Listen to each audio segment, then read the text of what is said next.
500 বছৰ পৰ্যন্ত জীয়াই থাকিব পাৰে শাৰ্ক।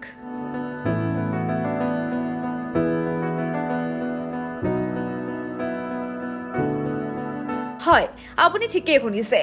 আমাৰ পৃথিৱীত এনে এবিধ শাৰ্ক আছে যাৰ আয়ুস শুনিলে আপোনাৰ চকু কপালত উঠিব।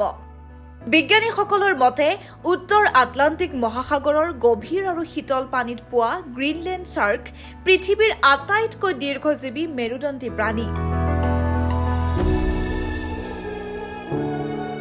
এই বিশেষ প্ৰজাতিৰ শাৰ্কসমূহ প্ৰায় 272 পৰা 500 বছৰ পৰ্যন্ত জীয়াই থাকিব পাৰে। অৰ্থাৎ আজি সাগৰৰ বুকুত সাঁতুৰি থকা কোনো গ্ৰীণলেণ্ড শাৰ্কৰ জন্ম তেতিয়া হৈছিল যেতিয়া ভাৰতত মোগল সাম্ৰাজ্যৰ আৰম্ভণি হৈছিল বা তাৰো আগৰ পৰা। কিন্তু কেনেকৈ সম্ভৱ এয়া? বিজ্ঞানীসকলৰ মতে এই শাৰ্কবোৰৰ শৰীৰৰ মেটাবলিজম বা বিপাক ক্ৰিয়া অতি লেহেমীয়া। অতিমাত্ৰা শীতল পানীত থকাৰ বাবে ইহঁতৰ বৃদ্ধিও অতি লাহে লাহে হয়।